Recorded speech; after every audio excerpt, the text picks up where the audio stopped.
আসসালামু আলাইকুম সুপ্রিয় শিক্ষার্থী, তোমরা যারা সিকিউ সলভ নিয়ে চিন্তা করতেছ, যারা ঢাকা ইউনিভার্সিটি জগন্নাথ ইউনিভার্সিটি এবং খুলনা ইউনিভার্সিটিতে চান্স পেতে চাও, তাদের জন্য অবশ্যই সিকিউ সলভ করা অত্যন্ত জরুরি।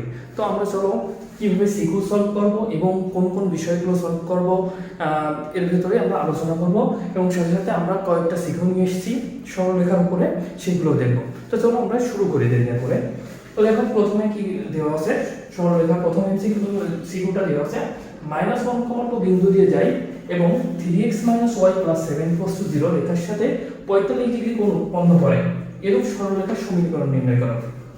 তাহলে এখানে কোশ্চেনটা দেওয়া আছে কি -1,2 বিন্দুগামী এবং 3x - y + 7 রেখার সাথে আবার কত ডিগ্রি কোণ উৎপন্ন করছে, 45 ডিগ্রি কোণ উৎপন্ন করছে এরূপ সরলরেখার সমীকরণ নির্ণয় করতে হবে। তাহলে আমরা কি জানি একটা বিন্দু দেওয়া থাকলে আর ঢাল দেওয়া থাকলে তাহলে আমরা সরলরেখার সমীকরণ কিভাবে নির্ণয় করি, যে -1,2 বিন্দুগামী m ঢাল বিশিষ্ট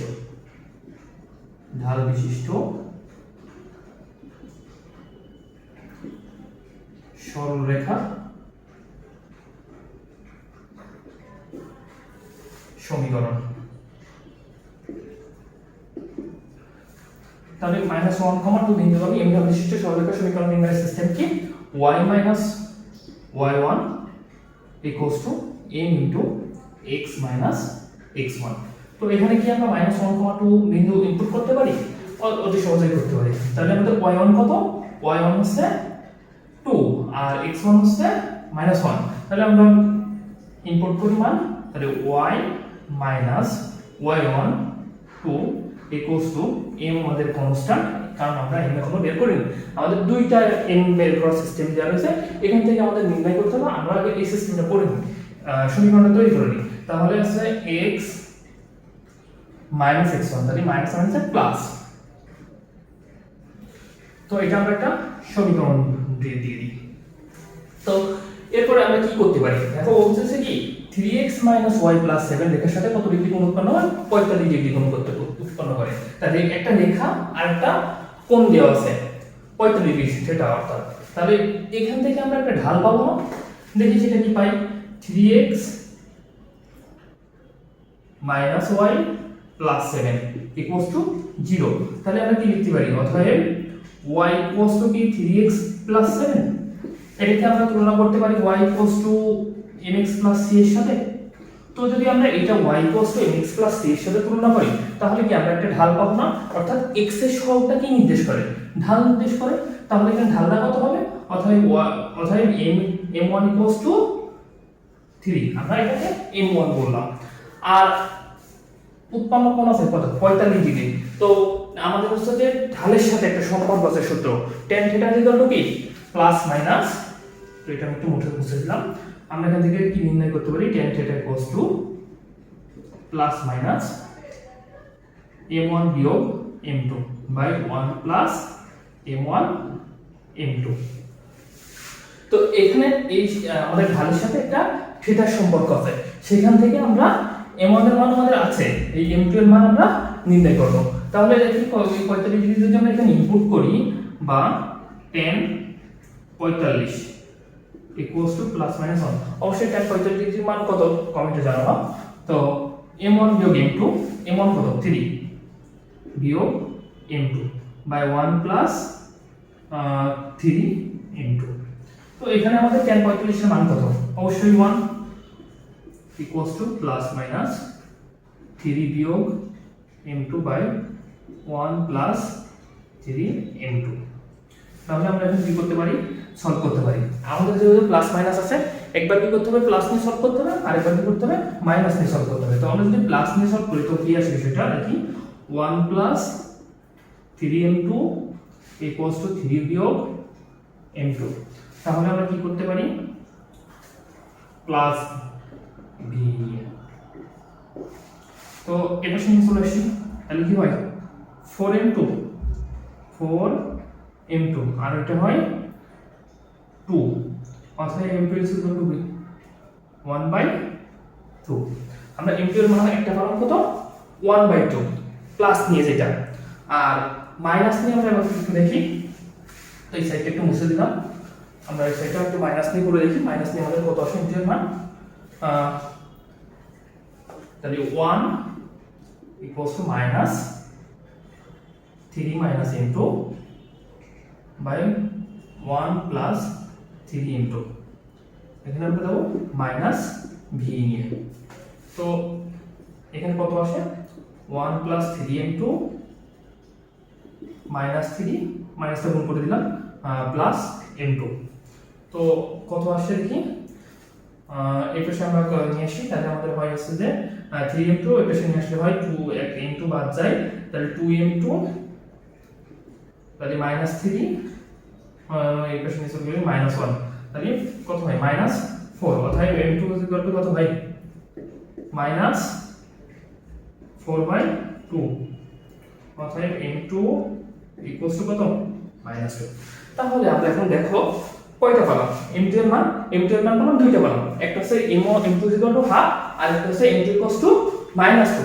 এখন দেখো এই যে দুইটা পালাম, এখন দুইটার জন্য কি আমরা দুইটা সমীকরণ পাবো না? এই জন্য আমাদের কোশ্চেনে বলে দিয়েছে সরলরেখার সমীকরণ নির্ণয় করো। তাহলে আমরা সরলরেখার কয়টা সমীকরণ পাবো? এখানে অবশ্যই দুইটা সমীকরণ পাবো। তো আমরা এখন কি করব, সুন্দর করে আমাদের যে ওই 1 নম্বর সমীকরণ ছিল, 1 নম্বর সমীকরণে আমরা মানটা ইনপুট করে দেব।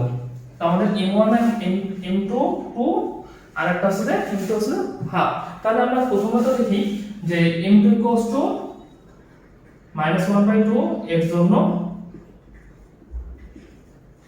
সরলরেখার সমীকরণ, রেখার সমীকরণ।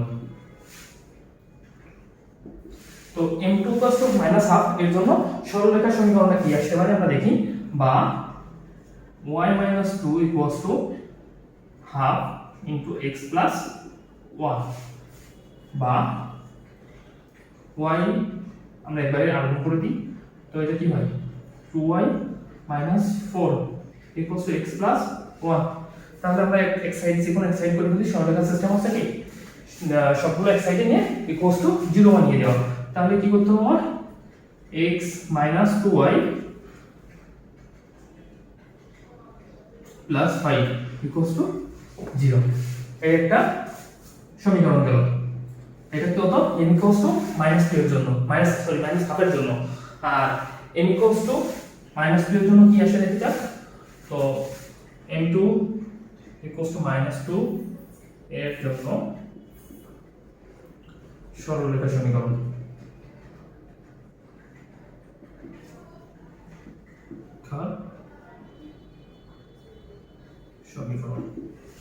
তো m2 এর জন্য কত আসে, আবার আমরা এই মানটা বসাই। তাহলে y - 2 = -2 * x + 1। তো y - 2 = -2x - 2। তাহলে আমরা যদি একপাশে নিয়ে আসি কি হয় 2x + y = 0। কারণ এটা যখন এই -2 এর +2 হবে তখন মাইনাসের প্লাসে কেটে যাবে। তাহলে আমাদের কয়টা সমীকরণ হলো, একটা x - 2y + 5 = 0, আর একটা আছে 2x - 5y = 0। তো এই যে দুইটা আমরা সমীকরণ নির্ণয় করলাম, এখানে কোনটা যদি তোমরা না বুঝো অবশ্যই কমেন্টে প্রশ্ন করবা, তাহলে আমি সবকিছু আবার বুঝিয়ে দিতে পারবো, ঠিক আছে? তো আমরা এটা কয়েকটা মুছে দিই, দিয়ে আমরা 2 নাম্বার কি আছে সেটা আমরা একটু দেখি।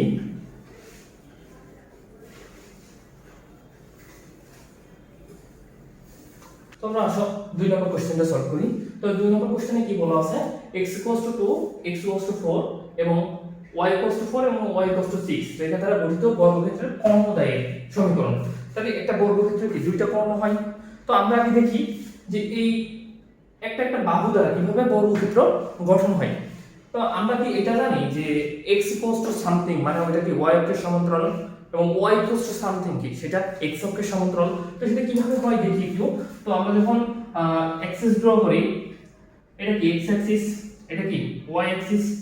তো দেখো x = 2 মানে কি y অক্ষের সমান্তরাল। তো x = 2 আমি ধরে নিলাম বিন্দুটা x = 2 এই জায়গাতে।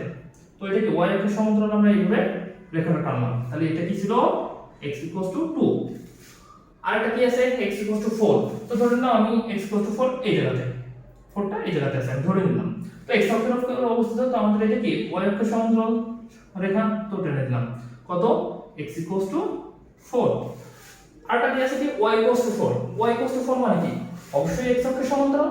তাহলে x অক্ষের সমান্তরাল হলে কি হবে, ধরুন y 4 1 2 3 4 এরকম একটা বিন্দু ধরে নিলাম। তো দেখা হচ্ছে এই জায়গাতে গেল। আরেকটা কি আছে y 6, তো y 6 মানে কি ধরো আর একটু উপরে এই জায়গাতে, এটা কত ছিল y 4, আর আরেকটা আছে কি y 6। এখন দেখো এখানে কি আমাদের একটা বর্গক্ষেত্র পেয়ে যায় না? দেখো এটা তো আমাদের মেইন অ্যাক্সিস, এটা তো আমরা কাউন্টে আসবো না, এটা আমাদের মেইন অ্যাক্সিস, এটা আমাদের মেইন অ্যাক্সিস ছিল। তো দেখো এই যে একটা বিন্দু, এই যে একটা বিন্দু, এই যে একটা বিন্দু, একটা কি বর্গক্ষেত্র গঠন করে না? আমার হয়ে গেছে আয়তক্ষেত্র, কিন্তু আসলে তো বর্গক্ষেত্র হবে। আমি ওইভাবে ড্র করছি। এখন তোমরা যে যেমন ভালো ড্র করো, কোনো সমস্যা নেই, ঠিক আছে? এখন দেখো আমাদের মেইন কাজ হচ্ছে এখানে হচ্ছে বিন্দু নির্ণয় করা। আগে কি করতে হবে, বিন্দু নির্ণয় করতে হবে। তো বিন্দু নির্ণয় করাটাই হচ্ছে মেইন। আমি বললাম এটা a, এটা হচ্ছে b, এটা হচ্ছে c, আর এটা হচ্ছে d। তো এই বিন্দুটা কত হবে, এটা কোন রেখার উপর অবস্থিত, x 2 আর y কত 4, 2, 4, এটা কত x 4, y কত 4, ঠিক আছে? এটা x কত 2, y কত 6, এটা x কত 4, y কত 6। তো আমরা বিন্দুগুলো কি দিয়ে গেলাম, চারটা বিন্দু পাইছি। এখন চারটা যখন বিন্দু পেয়ে গেলাম, তাহলে কর্ণ কি, এই বরাবর একটা কর্ণ অর্থাৎ বিসি কর্ণ, আর একটা কি কর্ণ পাবো, এডি কর্ণ। তো আমার কোশ্চেনে বলেছে কি রেখা দ্বারা গঠিত কর্ণদ্বয়ের সমীকরণ। তাহলে এখন আমাদের দুইটা কর্ণ পেয়ে গেছি।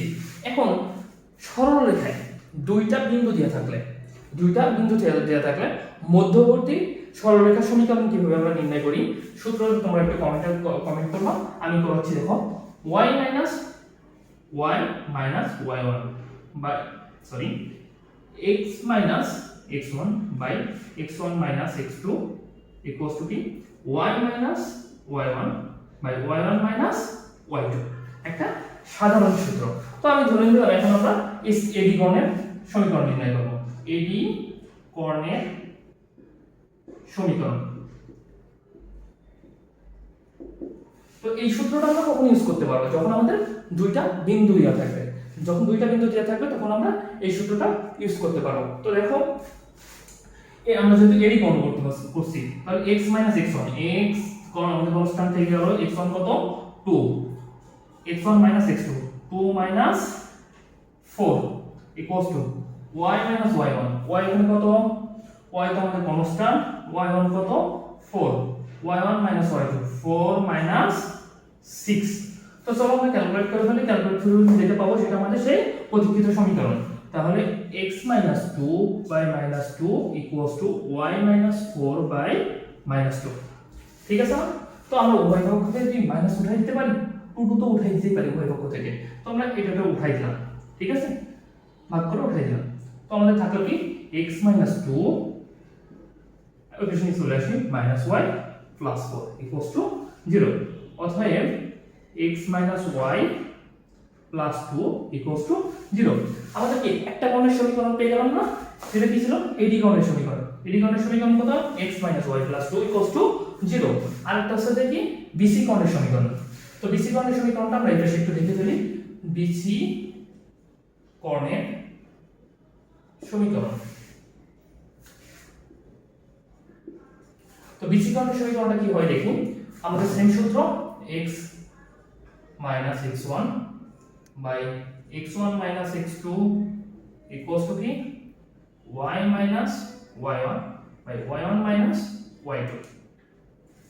তো দেখো বা x x1 তার মানে কি বিসি কোণ, তাহলে 4, x আমাদের কনস্ট্যান্ট, বিয়োগ 4 বিয়োগ 2, x2 হচ্ছে 2 equals to y y1, y এখানে কত, y আমাদের কনস্ট্যান্ট, y1 হচ্ছে কত 4 বাই y1 y2 4 6 বা x minus 4/2 equals to y minus 4/-2 আমাদের যোগ বের করলে তো তাই আসে।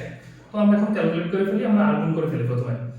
আমরা এক কাজ করি, তো আর্গুন করি, তো -2x plus 8 equals to 2y minus 8। তো এক পাশে করে ফেলি আমরা, -2x plus 8 minus 2y plus 8 equals to 0।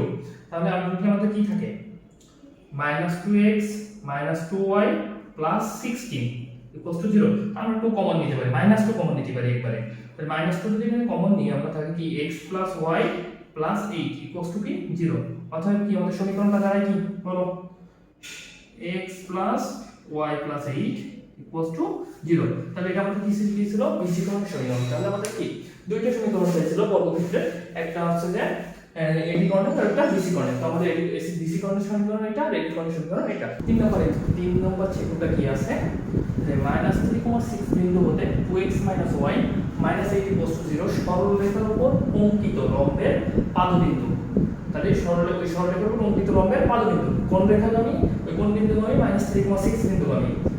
পাদবিন্দুর স্থানাঙ্ক ও লম্ব দূরত্ব নির্ণয় করতে হবে। তাহলে আমাদের এই সিকিউরিটিতে কয়টা কাজ করতে হবে, দুইটা কাজ করতে হবে। তো আমরা দেখো শুরু করি কিভাবে কি করা যায়। তো একটা বিন্দু দেওয়া আছে আর একটা সরলরেখা দেওয়া আছে। তো ওই সরলরেখার উপর অঙ্কিত লম্বের সমীকরণ আমরা ড্র করতে পারি। তো দেখি অঙ্কিত লম্বের সমীকরণটা কি হয়।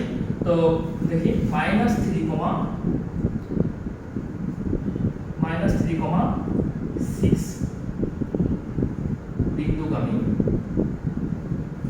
2x minus y minus 8 equals to 0 রেখার উপর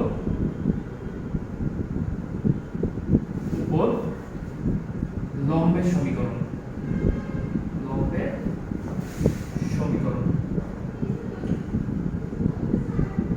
তো দেখো আমাদের সরলরেখার লম্বের সমীকরণ, তাহলে আমাদের একটা সরলরেখা দেওয়া থাকলে লম্বের সমীকরণ সিস্টেম কি, আর একটা কি বলা থাকে, সমান্তরাল রেখার সমীকরণ।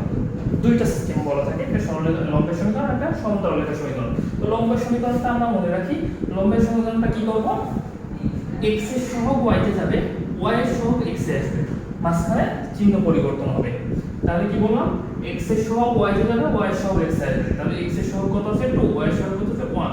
তো আমরা তাই করি, x মাঝখানে চিহ্ন change 2y plus k equals to 0। এটা আমরা এক নম্বর সমীকরণ দিলাম, যা কত বিন্দুগামী, যা -3,6 বিন্দুগামী। ঠিক আছে।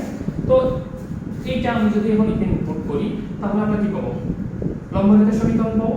সেটা কত হবে, দেখি, -3 plus 12 plus k equals to 0। তাহলে কত হয় লম্ব রেখার সমীকরণ, k equals to -9। তো এই k এর মানটা আমি এক নম্বর সমীকরণে ইনপুট করি। k এর মান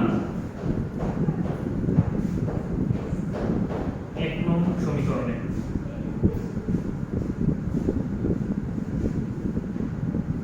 বসিয়ে, তো দেখো k এর মান যদি এক নম্বর সমীকরণে বসিয়ে কত পাই আমরা, x plus 2y minus 9 equals to 0। আমরা কি তো একটা সমীকরণ পেলাম সরলরেখার। তো দেখো প্রশ্নে বলা আছে এত রেখার সরলরেখার উপর অঙ্কিত লম্বের পাদবিন্দু।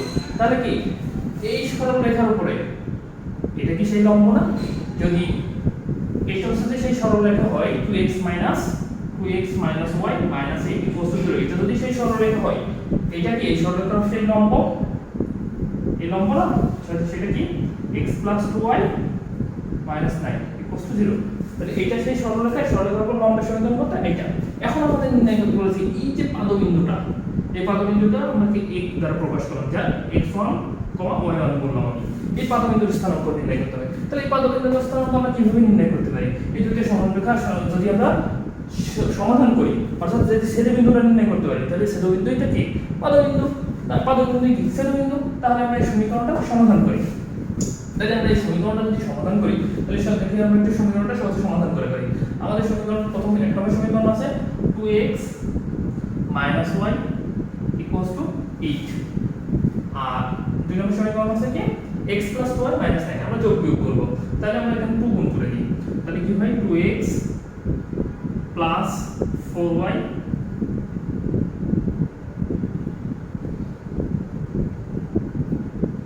মাইনাস y হবে equals to 2x plus 4y equals to 18। ঠিক আছে, আমরা 2 গুণ করে দিলাম। তাহলে 1 নম্বর সমীকরণ এটা ছিল, আমরা এটাকে এখন বলতেছি 2 নম্বর সমীকরণ। আমরা এটাকে বলে দিলাম, যেটা পেয়েছিলাম এটা 2 নম্বর সমীকরণ। ঠিক আছে, তো দেখো আমরা এখন যোগ বিয়োগ করব। তো চিহ্ন চেঞ্জ করে দিই, মাইনাস মাইনাস, তো একটু এক্সট্রা কেটে দেয়, তাহলে এখানে কত আছে -4y, তাহলে -5y, আর এখানে কত হয় -18 থেকে 8 বাদ দিলে তাহলে কি -10, তাহলে y পক্ষে মাইনাস হয়ে যায়, তাহলে y কত কত হয় 2। আর তাহলে y এর মান যে কোনো একটা সমীকরণে আমরা ইনপুট করি, বলে লিখব x এর মান পেয়ে যাব। তো এখানে 2x আমরা এক নম্বরে বসাই, এক নম্বরে y এর মান বসিয়ে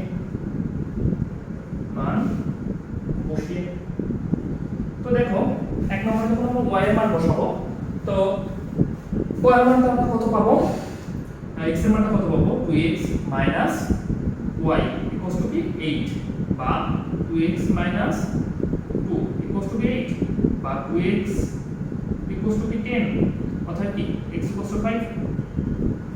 তাই আমরা সেই পাদবিন্দুটা কত পেলাম, আমাদের সেই কাঙ্ক্ষিত পাদবিন্দুটা পেলাম, আমরা একটু মুছে দিলাম, আমরা সেই কাঙ্ক্ষিত পাদবিন্দুটা পেলাম আমাদের 5,2। সেই আমরা পাদবিন্দুটা আছে, তো বিন্দুটা পেলাম হচ্ছে 5,2। তো আমাদের আর কি বলা আছে, পাদবিন্দু হয়ে গেল, পাদবিন্দুর স্থানাঙ্ক হয়ে গেল, ও লম্ব দূরত্ব নির্ণয় করো। এখন এই যে পাদবিন্দু আর এই যে -3,6 বিন্দু, এই দুটো বিন্দুর দূরত্বটা কত, ঠিক আছে। তো যে -3,6 বিন্দু হতে এত রেখার উপর অঙ্কিত লম্বের পাদবিন্দুর স্থানাঙ্ক লম্ব দূরত্ব নির্ণয় করো। তো এই -3,6 রেখার উপর হতে যে আমরা লম্ব রেখার সমীকরণ পেলাম এইটা, আর পাদবিন্দু পেলাম এইটা, তাহলে কি ছিল এটা ছিল লম্ব দূরত্ব না। তো আমরা এই মধ্যবর্তী দূরত্বটা কি আসলে লম্ব দূরত্ব, এই বিন্দু আর এই বিন্দু। তো চলো আমরা লম্ব দূরত্বটা কিভাবে নির্ণয় করি।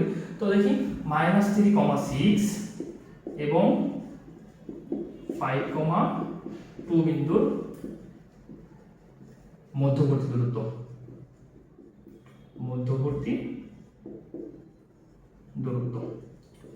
তো দেখো equals to root over of দূরত্ব নির্ণয় সিস্টেম কি x2 x1 তার হোল স্কয়ার, x2 হচ্ছে 5 মাইনাস x1 হচ্ছে যে 3 তার whole square, plus y2 y1 তার হোল স্কয়ার, y2 y1 তার হোল স্কয়ার। ঠিক আছে, তাহলে আমরা এখন ক্যালকুলেশন করে কত পাই, 8 64 যোগ এখানে হয় কত 4, তার মানে 16, তাহলে 64 16 কত 80, রুট ওভার অফ 80, তাহলে রুট ওভার অফ 80 করলে কত হয় 580, তাহলে হচ্ছে কি 4 ওভার অফ 5 একক, তাহলে লম্ব দূরত্ব কত একক হলো 4 রুট ওভার অফ 5। তো চলো আমাদের পরবর্তী কোন অঙ্কটা আছে সেটা আমরা দেখার চেষ্টা করি। দেখো 4 নম্বর অঙ্কটা কি বলেছে, ত্রিভুজ ABC এর শীর্ষবিন্দু স্থানাঙ্ক দেয়া আছে, a কত 0 0, b কত 3,0, c কত 0,4 হলে ত্রিভুজটির অন্তঃকেন্দ্র এবং অন্তবৃত্তের ব্যাসার্ধ নির্ণয় করো। ঠিক আছে, অন্তঃকেন্দ্র আর অন্তবৃত্তের ব্যাসার্ধ নির্ণয় করতে হবে। তাহলে আমাদের একটা ত্রিভুজটা আমরা একটু দেখি, যদি এইটা সেই ত্রিভুজ হয়, সেই ত্রিভুজের এই অংশে কত বলতেছি 0,0, b কত 3,0, c কত 0,4। এখন বলতেছে কি ত্রিভুজটির অন্তঃকেন্দ্র নির্ণয় করতে হবে। অন্তঃকেন্দ্র মানে কি, মাঝখানে পেটের ভিতরে কি আছে সেটা, তাই না। তো অন্তঃকেন্দ্র নির্ণয় করতে হবে। তাহলে এখন বলতো আমরা কি জানি এই বিষয়টা যে এ আর বি বিন্দুর মধ্যবর্তী দূরত্ব ত্রিভুজের ক্ষেত্রে সে বাহুটা কত, যেটা উজ্জ্বল থাকবে, অর্থাৎ AB এর মধ্যবর্তী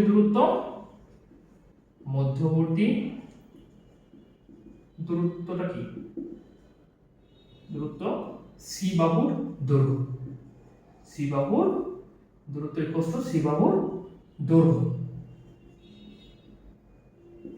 তো দেখো সেম, তাহলে এটা কি C বাহুর দৈর্ঘ্য সেই, তাহলে BC এর ক্ষেত্রে কি হবে, BC এর মধ্যবর্তী দূরত্ব কত হবে যেটা উজ্জ্বল আছে এ বাহুর মধ্যবর্তী দূরত্ব, তাই না? আর এসি এর মধ্যবর্তী দূরত্ব এসি এর মধ্যবর্তী দূরত্ব ইকুয়ালস টু বি বাহুর দৈর্ঘ্য। তাহলে কিন্তু এটা হচ্ছে সেই বি বাহুর দৈর্ঘ্য, ঠিক আছে? এটা হচ্ছে একদম সম্পূর্ণটাই বেসিক ছিল, এটা বোঝা গেছে? যদি না বোঝো তো কমেন্ট করো। তো দেখো আমরা পরবর্তী ধাপে যাই। তো এখন আমরা এই মধ্যবর্তী দূরত্বটা কিভাবে নির্ণয় করতে পারি? মধ্যবর্তী দূরত্ব নির্ণয় আমাদের তো ফর্মুলা আমরা জানি। দেখো এখানে কি 0 0 বিন্দু আর 3,0 বিন্দুর মধ্যবর্তী দূরত্ব দিয়ে আমরা দূরত্ব নির্ণয় করি। তো দেখো এবি বাহুর মধ্যবর্তী দূরত্ব √x2 - x1, তাহলে এখানে x2 কত 0, এই যে 3 বিয়োগ 0 তার হোল স্কয়ার প্লাস আর বাকিটা তো 0 বিয়োগ 0 তার হোল স্কয়ার ইকুয়ালস টু কি আর কি 3 আসে না? তো দেখো 0 0 বিন্দুর উপরে এটা হচ্ছে যে কত আসলে মধ্যবর্তী দূরত্ব 3, অর্থাৎ c ইকুয়ালস টু কত তাহলে 3। তাহলে এই সি বাহুর দৈর্ঘ্য কত 3। এখন আসলে আমরা বিসি বাহুর দৈর্ঘ্য, তাহলে বিসি বাহুর দৈর্ঘ্য কত হয় দেখি √x2 - x1, অর্থাৎ হচ্ছে 0 - 3 তার হোল স্কয়ার প্লাস 4 - 0 তার হোল স্কয়ার, তাহলে কত হয় এটা √9 যোগ 16 অর্থাৎ 25, অর্থাৎ হচ্ছে 5। তাহলে বিসি বাহুর দৈর্ঘ্য অর্থাৎ এ বাহুর দৈর্ঘ্য কত 5। এবার আসো আমাদের আরেকটা বাহু থেকে গেল, সেটা হচ্ছে বি বাহুর দৈর্ঘ্য কত। তাহলে মধ্যবর্তী দূরত্ব কত 0 0, তাহলে 0 0 হলে কি যেটা একটা কনস্ট্যান্ট ভ্যালু থাকে সেটাই হচ্ছে তার বাহুর দৈর্ঘ্য হয়। তাহলে কত হয় এটা আমরা এইভাবে লিখে দিতে পারি পর, অথবা তুমি এই সূত্র ইউজ করে বের করতে পারো মধ্যবর্তী দূরত্ব বের করে, ঠিক আছে? তাহলে আমরা প্রত্যেকটা বাহুর মধ্যবর্তী দূরত্ব পেয়ে গেলাম, তাহলে প্রত্যেকটা বাহুর দৈর্ঘ্য পেয়ে গেলাম। এখন আমাদের অন্তকেন্দ্র কিভাবে নির্ণয় করতে পারি? দেখো আমাদের একটা অন্তকেন্দ্রের সূত্র আছে। দেখো এই অন্তকেন্দ্রকে আমরা কি দ্বারা প্রকাশ করি? আই দ্বারা প্রকাশ করি। এই অন্তকেন্দ্র যেহেতু এটা স্থানাঙ্ক নির্ণয় করতে হবে, তাহলে সেটা কি x, অথবা y অবশ্যই, তাই না? x, y। তো আমরা x, y এটাকে আমরা অন্তকেন্দ্রের যে সূত্রটা আছে সেটা কিভাবে আমরা লিখি দেখো I x, y equals to অন্তকেন্দ্রের সূত্র, ঠিক আছে? ax1 plus bx2 plus cx3, ঠিক আছে, by a plus b plus c। এটা হলো x এর ক্ষেত্রে। y এর ক্ষেত্রে কি আসবে? y এর স্থানাঙ্কের ক্ষেত্রে ay1 plus by2 plus cy3 by a plus b plus c। তো দেখো আমরা মান ইনপুট করি এখন। তাহলে এখানে যদি আমরা মান ইনপুট করি তো দেখো ax1 কত a হচ্ছে কত 5, x1 কত, এটাকে আমরা x1 ধরে নিই, এটাকে x2 ধরি আর এটাকে x3 ধরি। তাহলে ax1 কত 5 গুণ 0 যোগ bx2 b হচ্ছে কত 4, x2 কত 3 যোগ cx2 কত cx3, তাহলে c কত c হচ্ছে 3, x3 কত x3 হচ্ছে 0 গুণ 0 বাই কত a plus b plus c, তার মানে হচ্ছে যে a হচ্ছে কত 5 যোগ 4 যোগ 3। তাহলে এটা ক্যালকুলেশন করলে আমরা কত পাই? এটা তো 0, এটা 0, তাহলে 3 4 12, 12 বাই কত 5 4 9 আর 12 কত হয় 1। তাহলে আমরা x এর উপর x এর স্থানাঙ্ক কত পেলাম 1, তাহলে y এর স্থানাঙ্ক আমরা কত পাবো দেখি সেম। তাহলে a কত a হচ্ছে 5, y1 কত 0 যোগ b2 কত b হচ্ছে 4 y2 কত 0 যোগ c কত 3, y3 কত 4 যোগ ওই 5 যোগ 4 যোগ 3, তাহলে সেম আসবে না 12 বাই 12 ইকুয়ালস টু কত 1। তাহলে আমরা এই অন্তকেন্দ্রের স্থানাঙ্ক কত পেলাম I ইকুয়ালস টু 1,1। এখন আমরা তো অন্তকেন্দ্রের স্থানাঙ্ক পেয়ে গেলাম, তাই না? একটা কিন্তু আমরা ফ্লাপ করতে পারছি, সেটা কত অন্তকেন্দ্র কত ত্রিভুজটির অন্তকেন্দ্র কত ছিল, তাহলে ত্রিভুজটির অন্তকেন্দ্র আমরা কত পেলাম 1,1। তো চলো আমরা তারপরে কি আছে নির্ণয় করতে বলেছে এবং অন্তবৃত্তের ব্যাসার্ধ নির্ণয় করতে বলেছে। এখন এই ত্রিভুজটা এই ত্রিভুজটার ভেতরে যদি একটা বৃত্ত অঙ্কন করা হয় এইভাবে, তাহলে এটা কি বলা হয়? অন্তবৃত্ত বলা হয়। এখন এই অন্তবৃত্তের ব্যাসার্ধটা কত? এই অন্তবৃত্তের ব্যাসার্ধটা কত?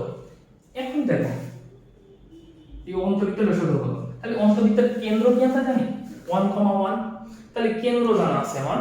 এখন যদি কোনো রকম এই সমীকরণটা নির্ণয় করতে পারি, বিসি রেখার যে সমীকরণটা, এবি রেখার যে সমীকরণটা, এই সমীকরণ এবি রেখার উপর এটা কি লম্ব না? তো দেখো আমরা এবি রেখার যদি সমীকরণ নির্ণয় করতে পারি তো খুব সহজে আমরা ব্যাসার্ধটা নির্ণয় করতে পারবো। তাহলে দুইটা বিন্দু দেওয়া থাকলে আমাদের সমীকরণ নির্ণয়ের সিস্টেম কি? তাহলে এবি রেখা সমীকরণ, রেখা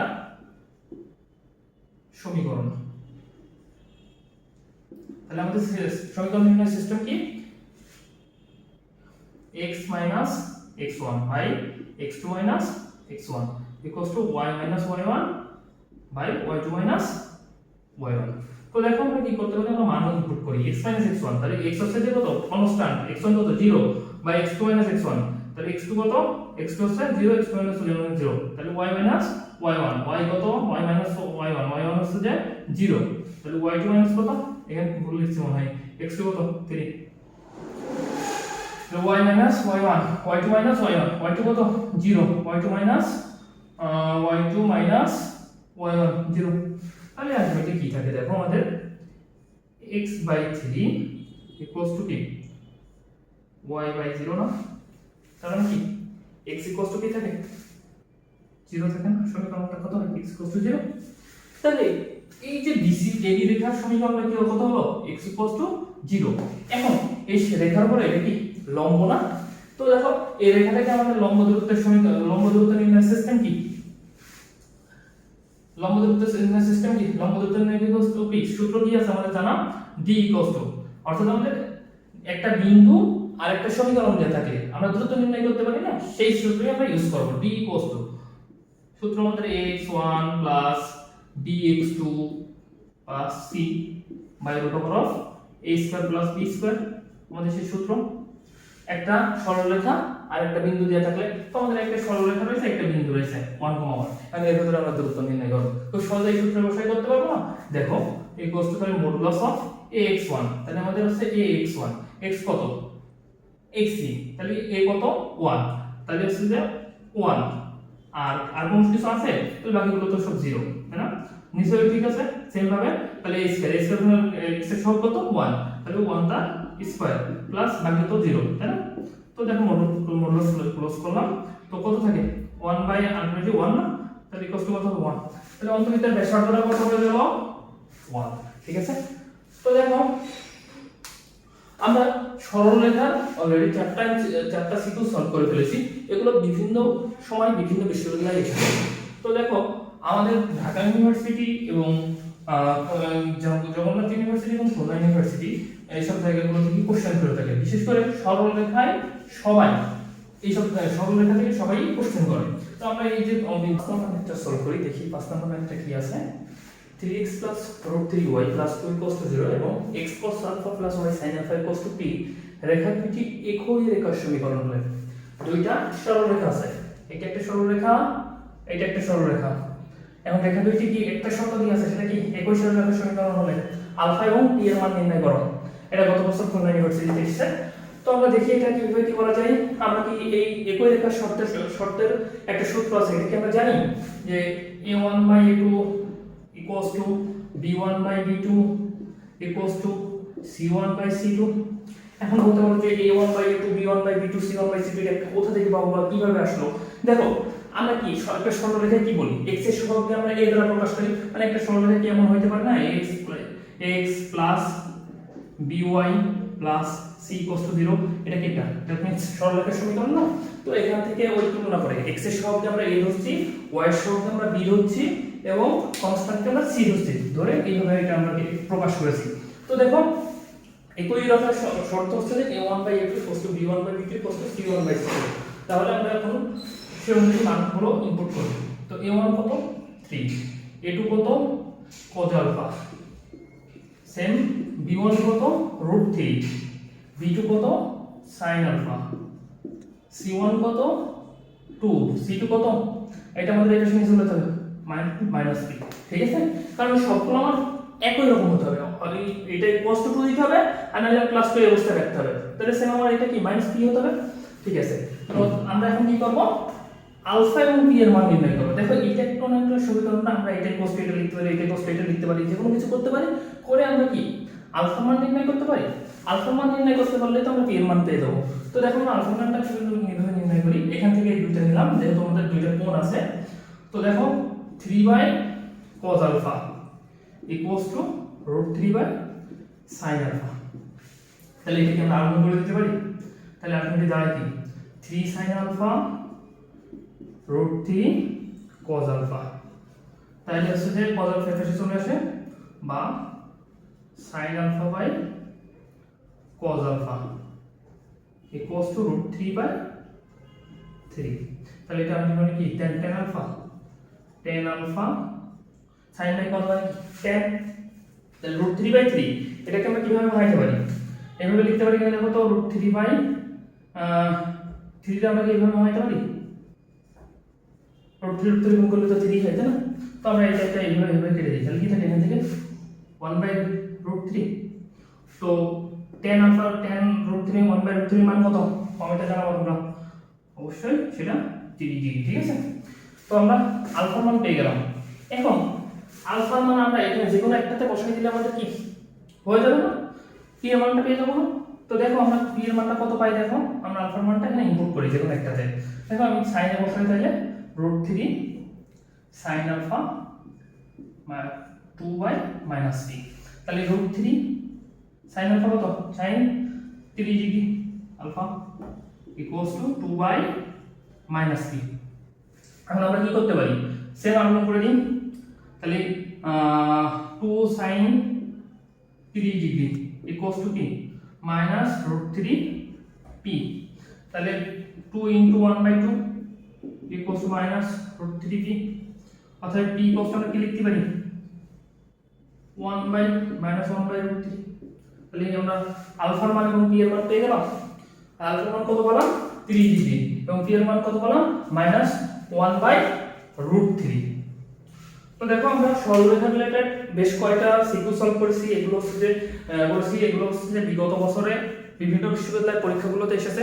তো যারা ঢাকা ইউনিভার্সিটি, জগন্নাথ ইউনিভার্সিটি এবং খুলনা ইউনিভার্সিটিতে চান্স দিতে তো এই সিকিউগুলো মনোযোগ দিয়ে সলভ করবা। এবং আলটিমেটলি শেষ পর্যন্ত কি বোঝা গেল যে খুব কঠিন কিন্তু সিকিউ আসে না, খুব সহজে আসে, কিন্তু পরীক্ষার হলে আমরা ধরতে পারি না। তো ঠিক আছে, আজকে এই পর্যন্ত।